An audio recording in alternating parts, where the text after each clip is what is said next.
sabe me citar algumas fontes de energia? Fontes de energia é o carvão. Eu creio que a água, né? A água. E como é que a energia chega na tua casa? Através do condutor de eletricidade, né? Fios e todos os equipamentos necessários.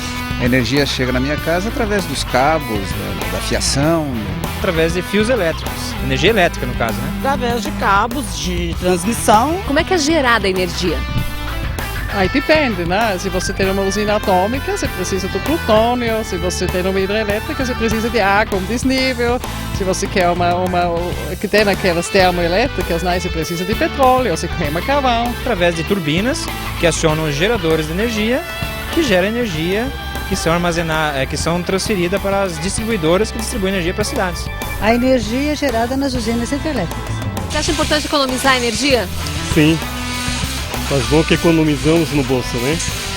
E o que você faz para economizar? Usar o chuveiro rápido. Usando menos um ar-condicionado, tomando banhos mais rápidos, desligando aparelhos domésticos quando não se está usando.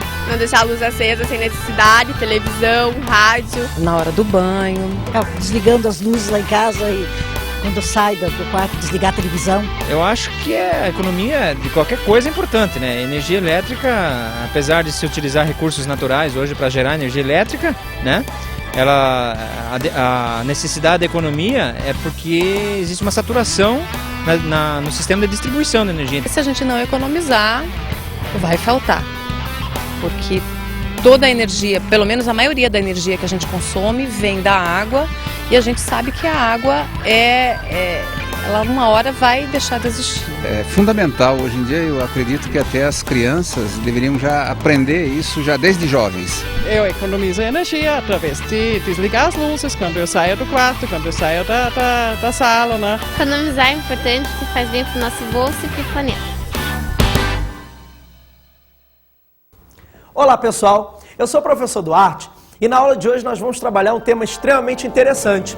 São as fontes de energia. Você sabe para que se usa energia? Você sabe como é que se obtém energia? Bom, eu acho que você vai aprender. Bom, a aula de hoje ela é composta por alguns blocos. Nós vamos trabalhar inicialmente o histórico. A geração de energia ela é extremamente importante, só que ela não é de hoje, ela vem já desde a antiguidade. Além disso, você vai ver como são essas fontes renováveis e não renováveis. Outra parte da aula, você vai conferir também como se dá o uso e as vantagens e desvantagens da sua utilização. Eu quero convidar cada um de vocês para entrar nessa viagem. A geografia, ela tem como um dos pilares a motivação de cada um. Você vir junto comigo significa você penetrar dentro das fontes de energia, saber como cada uma é utilizada, para que é utilizada e, além do mais, como a gente pode viver no mundo melhor. As fontes de energia, elas hoje podem ser consideradas em dois grupos, renováveis e não renováveis. Bom, as fontes renováveis são aquelas fontes onde você tem a possibilidade de sempre obtê-las. Você sabe algumas? Dá uma olhadinha aí, pergunta para o teu colega que está aí sentado do teu lado, vê se ele sabe alguma fonte de energia renovável. As fontes renováveis eu posso citar como água, eu posso também citar a energia eólica, do vento, a solar. São fontes, gente, que não vão se esgotar nunca. Por quê? Você tem um ciclo de renovação natural no planeta Terra em conjunto com o universo. Agora, existem fontes que não são renováveis. Por exemplo, carvão. Por exemplo, eu estou falando de carvão mineral, e não vai confundir com aquele carvão do churrasco, não. Aquele é carvão vegetal, é lenha queimada, ok? Carvão mineral, rocha, é uma fonte de energia, só que não é renovável. Petróleo, o xisto betuminoso, são fontes não renováveis. Bom, atenção, dá uma olhadinha, ó. As fontes não renováveis, elas, infelizmente, são, hoje em dia, as mais utilizadas. O consumo nos países desenvolvidos, ele é extremamente alto. A nossa sociedade, ela é dividida basicamente em países desenvolvidos e subdesenvolvidos. Bom, Nos países desenvolvidos, o consumo de energia é muito grande. Bom, gente, vamos às previsões. Como é que vai ser o futuro energético do planeta? Eu já falei para você que o consumo nos países desenvolvidos é muito grande. O nível de renda é muito elevado, ou seja, eles têm capacidade para consumir bastante energia em termos de aparelhos eletrônicos, transportes. Além disso, né, você tem todo um comércio dentro desse tipo de país, que acaba consumindo muita energia. As previsões são, infelizmente, negativas, ou seja, sombrias. Por enquanto, nós ainda dependemos muito das fontes não renováveis, como petróleo, como carvão. A gente vai ver daqui a pouquinho, tá? Então, presta atenção porque essas previsões, elas são sempre, por enquanto, infelizmente, negativistas. A falta de uma energia ainda bastante complexa, que seja renovável, tá? Faz com que o ser humano ainda pense muito sobre essa possibilidade, né, de falta de energia, de um apagão geral, vamos colocar assim, entre aspas, do planeta. Vou falar então das fontes alternativas de energia. Como o nome já próprio diz, são alternativas ao que se tem usualmente, né? As fontes alternativas mais usadas hoje seriam energia eólica, energia solar, as pequenas centrais hidrelétricas também são consideradas como fontes alternativas e atualmente está entrando também a parte de hidrogênio, a utilização de hidrogênio através de células a combustível também como fonte de energia. Uma das principais fontes seria a energia eólica, que seria a transformação da energia do vento em energia elétrica, passando pela energia mecânica. Essa é uma fonte que tem tido grande avanço no mundo, de ano a ano, é uma das fontes de energia que mais cresce para a geração de energia elétrica. Um dos países líderes na instalação de usinas eólicas seria a Alemanha. Hoje ela já tem uma capacidade superior à potência instalada em Itaipu, que é a nossa maior usina aqui no Brasil, em torno de mais de 14 mil megawatts instalados num país como o tamanho da Alemanha, que é relativamente pequeno. A energia eólica, ela é renovável, quer dizer, o vento está passando todo o tempo e quando você pode aproveitar isso, ótimo. É claro que tem épocas de calmaria onde você não tem a geração de energia.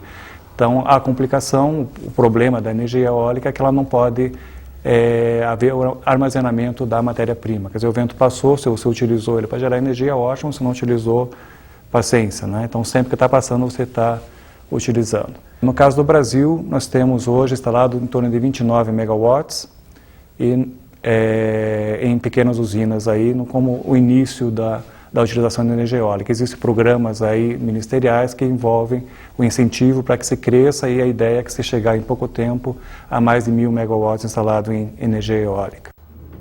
Bom, legal, né? É bom sempre ouvir alguém da área falar sobre fonte de energia. Você percebeu que as fontes renováveis são o caminho para o futuro da humanidade. Legal? Agora, não tem só fontes renováveis. Vamos começar a trabalhar essas fontes? Olha a primeira, ela não é renovável. Vamos ver se você sabe qual é? Ó, é a questão do petróleo.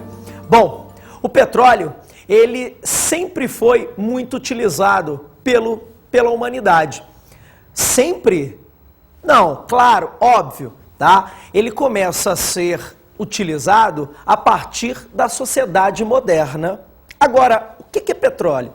Deixa eu tentar já te falar alguma coisa. O petróleo é um hidrocarboneto fóssil, ou seja, ele está ligado a fósseis depositados preferencialmente em ambientes que foram marinhos. Atenção, esses fósseis acabaram originando, através de modificações químicas, o que a gente conhece como petróleo. Ele pode ser encontrado, por exemplo, como óleo, ele pode ser encontrado na forma de gás, né, o gás natural, ou seja, você tem a possibilidade, né, de várias formas de aparecimento de reservas de petróleo. Bom, ao longo da história da humanidade, o petróleo foi bastante utilizado. Por exemplo, na época dos romanos, já se achava um óleo viscoso e se utilizava ele na formulação de estradas, né?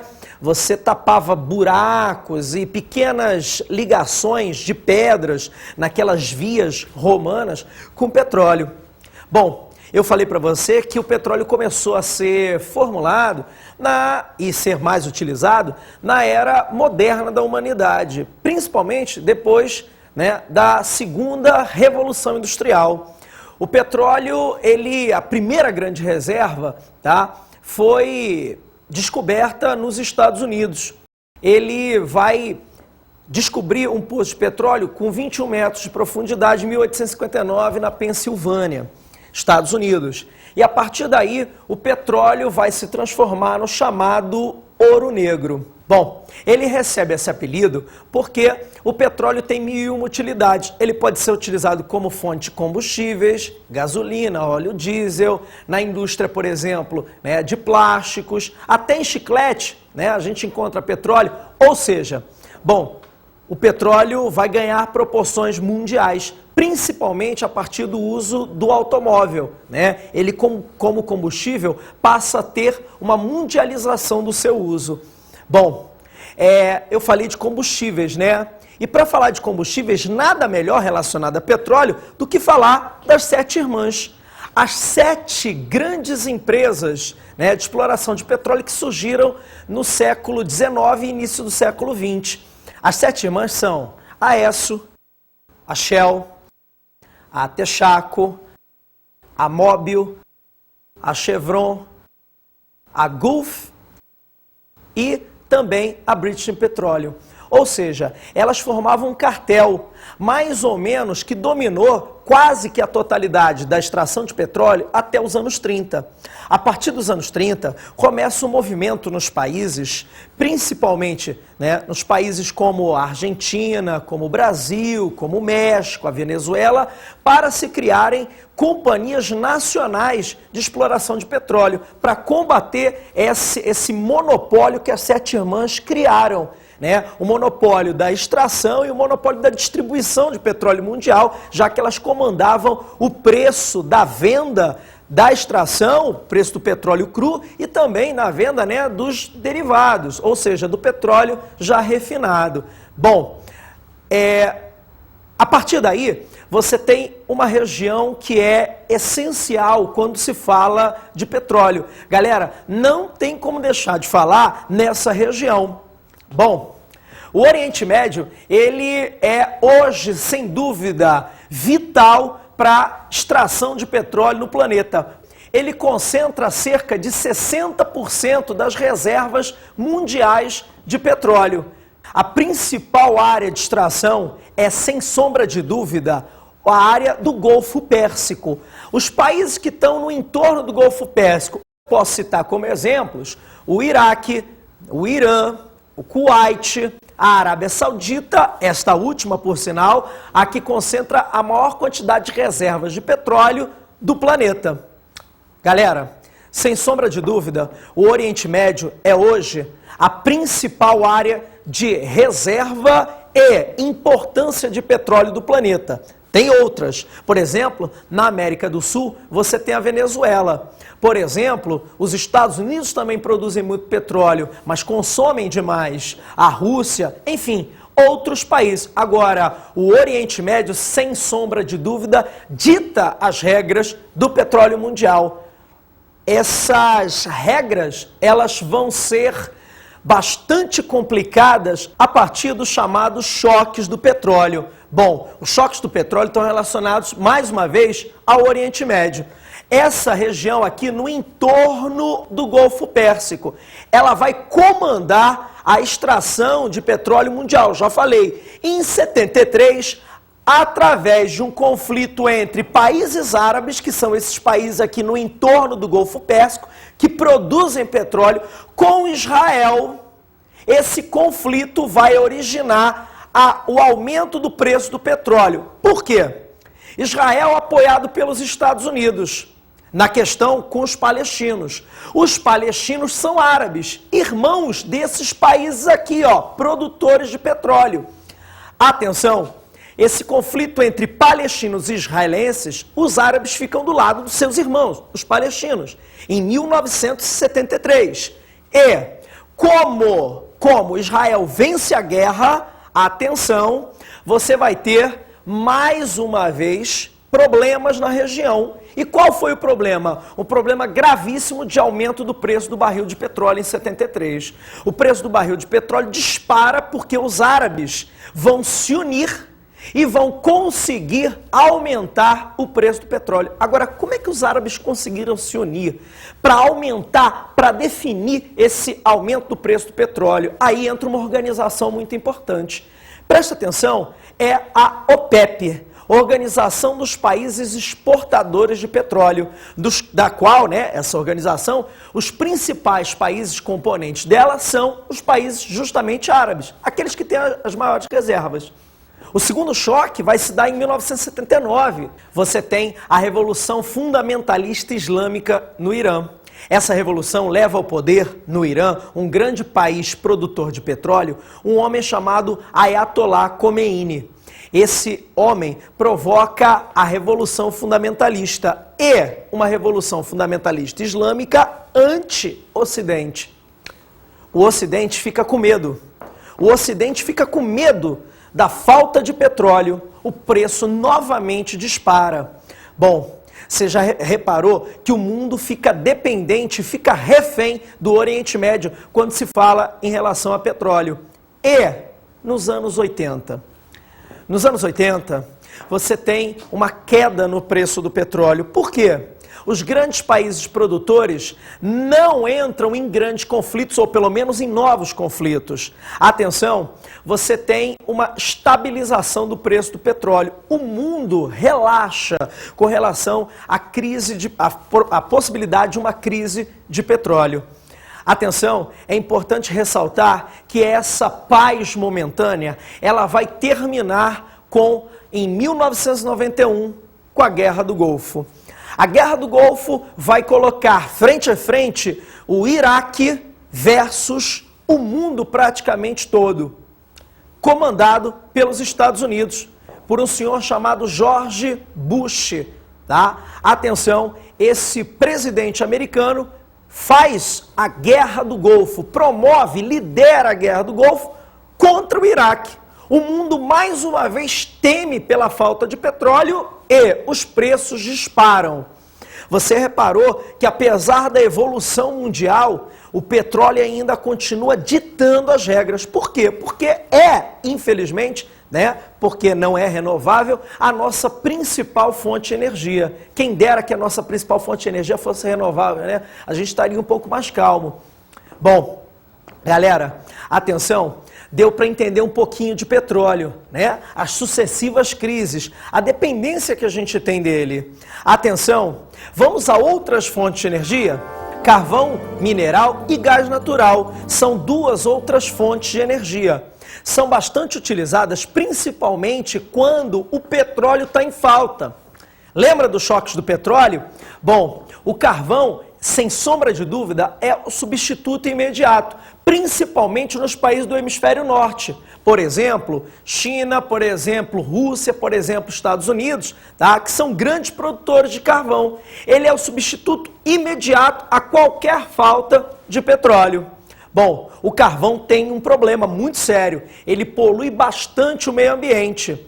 Esse problema tem levado bastante ecologistas a condenarem o seu uso, porque ele poderia e obviamente contribui para o efeito estufa, ou seja, você teria aí o carvão sendo utilizado como uma das fontes que levariam a esse efeito estufa. A camada de poluente que se forma no entorno da atmosfera e impede a dispersão de calor, elevando a temperatura do planeta. Sem sombra de dúvida, o carvão seria aí um dos principais contribuintes, junto com o petróleo, dessa formação desse efeito estufa. Esse é um ponto negativo. Um ponto positivo é que o carvão está lá, Já existe em grande quantidade, principalmente nesses países que eu acabei de citar. Ou seja, seria um substituto imediato, para qualquer possibilidade de falta aí de petróleo.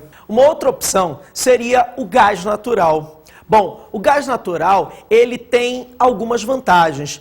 Uma das principais é a possibilidade e facilidade de ser transportado, através principalmente de gasodutos. Uma outra vantagem em relação principalmente a carvão e a petróleo, já que também são fontes não renováveis, é que o gás natural ele polui bem menos do que esses dois. Ou seja, você teria a possibilidade de transporte mais fácil e uma queima menos poluente, que agravaria menos o quadro do efeito estufa. Por isso, tem sido bastante utilizado pela indústria química e também como fonte de energia para transportes. Ok? Tá? O gás natural, ele é uma outra opção.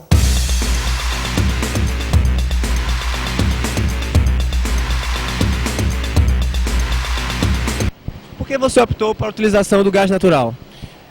Economia de consumo, maior durabilidade do motor. É mais econômico, é mais vantajoso ou você acha que isso é um mito que as pessoas inventaram para um combustível alternativo? Em relação à gasolina, economia de 50%. 50%, em relação ao álcool, 30%. Foi uma questão mais de economia, uma economia muito significativa, muito, em torno aí de 70-80% tá dando. Hoje em dia está bem mais barato e mais em conta, né? Hoje com R$15 você roda 200, 250 quilômetros. E hoje você vai colocar isso em gasolina ou até mesmo no álcool, você não faz nem a metade disso. O custo é bem mais baixo hoje você ter um carro a gás do que ter a gasolina ou até menos flex, né? O desempenho do carro, eu digo, cai 10%, em termos de potência. Primeiramente pela economia e um experimento para ver se funcionaria. Eu acho que economizou mais, né? Estou economizando em média 20 a 25% do combustível, da gasolina para gás. Está dando uma média de 65% da economia. Pela economia, para quem tem uma distância mais longa a percorrer, vale a pena a implantação do sistema gás. Bom, nós falamos aqui sobre algumas das fontes que não são renováveis. Agora, vamos trabalhar um pouquinho as fontes renováveis? Dá uma olhada, tá? Eu tenho a formação de energia, ou seja, a geração de energia, através das hidrelétricas. Olha para cá. A hidroeletricidade, ela oferece algumas vantagens. Quais são as vantagens pelas hidrelétricas? Primeiro, é uma fonte, eu já falei, renovável. Ou seja, você tem a possibilidade, ao longo dos séculos, de estar sempre utilizando ela. A segunda vantagem é a possibilidade de você não contribuir para a poluição. Ou seja, você tem a possibilidade de não alterar o quadro de efeito estufa. Que legal, né? Agora, uma desvantagem das hidrelétricas é o seu alto custo de implantação. Cara, é muito alto.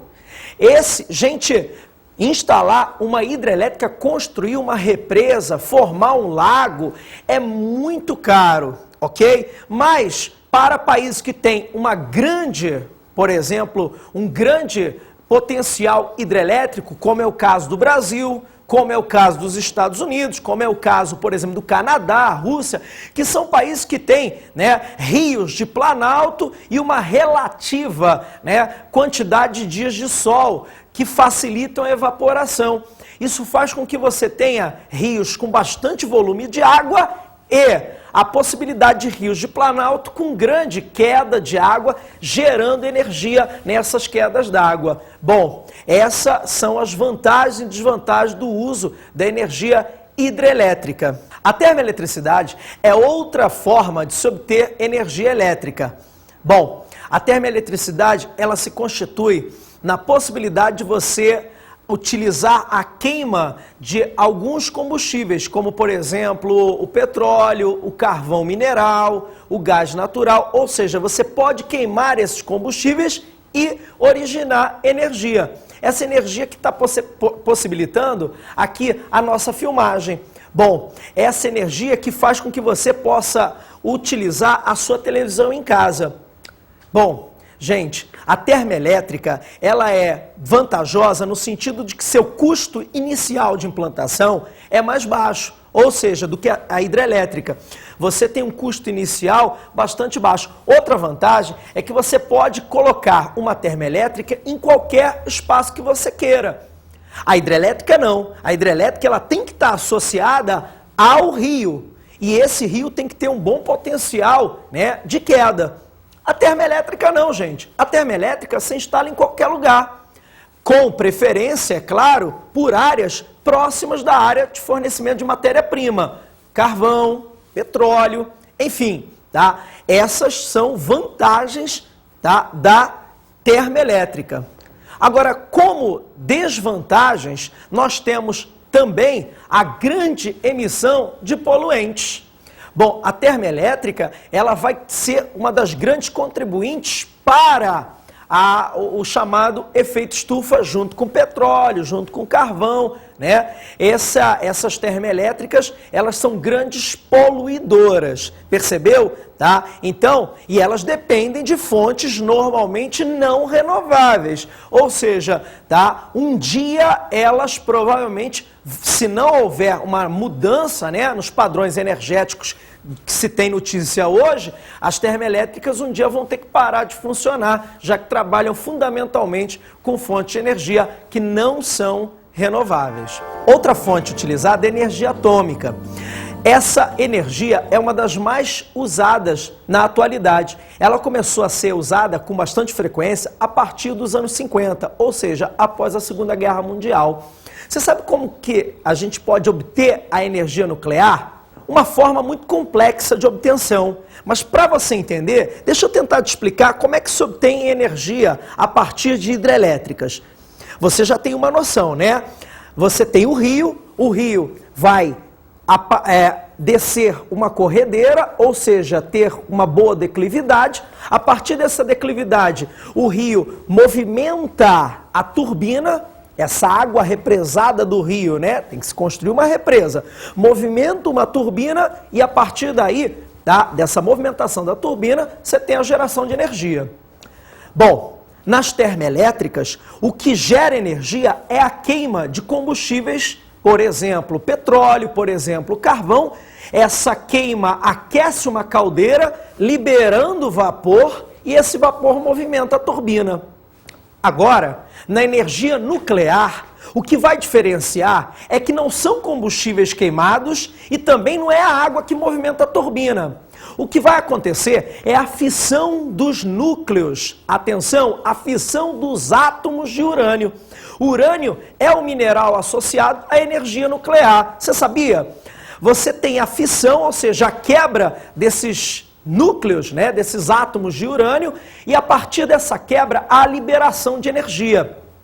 Essa energia liberada, ela vai aquecer também uma caldeira, liberando vapor, e a partir da liberação desse vapor, você vai ter a movimentação de uma turbina. Essa energia nuclear, ela é derivada dessa fissão, atenção, dos núcleos dos átomos de urânio. É uma energia primária, gente. É uma energia primária. E essa energia primária, se por acaso houver algum acidente com ela, vai contaminar as pessoas ao seu redor. Você provavelmente já ouviu falar sobre acidentes, tá, em usinas nucleares, ou acidentes, explosões ou contaminação de pessoas. São bastante graves esses acidentes. Por quê? Porque não se pode brincar. Você está trabalhando com uma energia primária e qualquer descuido pode ser fatal. Os países que mais usam a energia nuclear normalmente são países desenvolvidos. Você sabe por quê? A energia nuclear, ela é uma tecnologia muito cara e avançada. O custo de instalação e a tecnologia incorporada para você ter uma usina nuclear funcionando são muito elevados. Ou seja, o custo para você ter esse tipo de energia é um custo muito caro, principalmente, né, na sua fase inicial. Os países mais pobres, além de não terem essa tecnologia, porque não tem capital para investir, não tem a possibilidade também de concluir o processo, ou seja, nem a fase inicial, nem a conclusão. Portanto, os países que mais utilizam são aqueles desenvolvidos. Eu posso citar como exemplos a França, os Estados Unidos, a Alemanha, que são países desenvolvidos cuja fonte de energia, tá, uma das principais, é a energia nuclear. Atenção, existem uma série de relatos que mostram que a energia nuclear pode trazer vários problemas. Bom, um dos problemas mais graves são os acidentes que podem ser ocasionados, tá, por esse uso da energia nuclear. Você já deve ter escutado falar, por exemplo, de algumas usinas onde ocorreram explosões. Além disso, pessoas que porventura foram contaminadas. Um dos casos mais graves aconteceu nos Estados Unidos em 1979, na usina de 3 Mile Island, onde houve um grande vazamento que contaminou pessoas da região. Outro, e o principal acidente nuclear visto até hoje na humanidade, foi em 1986, na Ucrânia, no país que você conhece hoje como Ucrânia, na usina de Chernobyl. Essa usina, um dos reatores dela, explodiu, tá, contaminando localidades até 4.000 quilômetros de distância da usina. Bom, esses acidentes são problemas sérios que a usina nuclear pode vir a trazer para as áreas onde elas estão instaladas e para as áreas vizinhas, ou pessoas que trabalham dentro delas. Um outro problema, eu já falei, principalmente para países mais pobres, é o alto custo de implantação. Isso diferencia a possibilidade, o acesso ao uso, da energia, ou pelo menos a geração dessa energia, entre países ricos que podem gerar energia nuclear e países pobres que vão ficar excluídos. Um outro problema é a possibilidade de você não ter locais adequados para armazenar esse lixo. O lixo atômico, o lixo nuclear, o rejeito, peças, equipamentos, roupas utilizadas dentro da usina que poderiam, tá, ter algum destino, mas que até hoje a humanidade não conseguiu dar uma solução final para o lixo radioativo. Uma das soluções que os países mais ricos principalmente fazem é, por exemplo, colocar esse lixo em caixas de chumbo e enterrá-las ou jogá-las no oceano. Tá? Com certeza essa não é uma das soluções mais adequadas. Bom, um dos problemas mais graves relacionados à energia nuclear, para a gente finalizar essa temática dos problemas, está relacionado ao uso da energia nuclear para fins que não são pacíficos.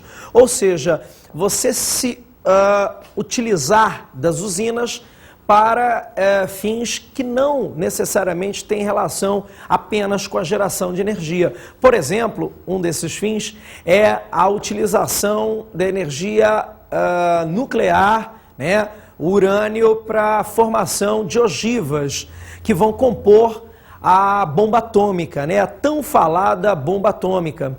Os países mais ricos, os desenvolvidos, e principalmente os Estados Unidos, controlam e regulam o planeta com relação à possibilidade de novas experiências com relação a essas bombas atômicas. Eu fico me perguntando, toda vez que eu vejo imagens de crianças com problemas relacionados à má formação, eu fico me perguntando, toda vez que eu vejo imagens de bombas atômicas como Hiroshima e Nagasaki, até que ponto a humanidade ela pode levar à frente essa questão da energia nuclear? Será que o ser humano ele vai algum dia perceber que a única forma de sobrevivência no planeta, a única forma de nós conseguirmos um futuro mais inteligente, mais sensato, é a utilização de fontes alternativas, como a eólica, como a solar, como a biomassa, por exemplo, o óleo de mamona, enfim. Deixar um pouco essas fontes não renováveis, já que, por exemplo, a gente está falando de energia atômica, e a energia atômica é uma fonte não renovável, e ainda tem o perigo de bombas atômicas, ou seja, um desvio na utilização pacífica, que seria o uso de energia para fins não pacíficos. Para falar melhor do tema, eu acho que nada fica mais no lugar do que o poema de Vinícius de Moraes, A Rosa de Hiroshima, que mostra bem a realidade do ser humano.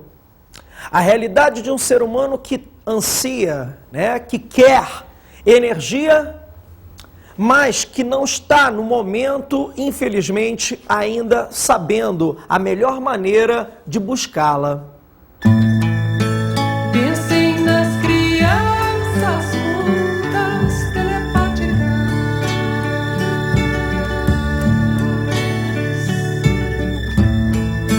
Pensem nas meninas cegas nessa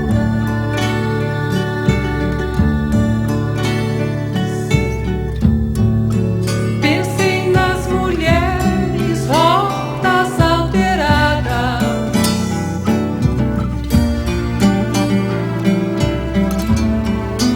Pensem nas feridas como rosas cálidas.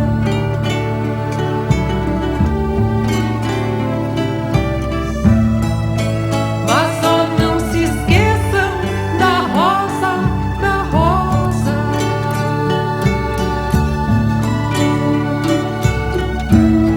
Da rosa de Hiroshima, rosa hereditária.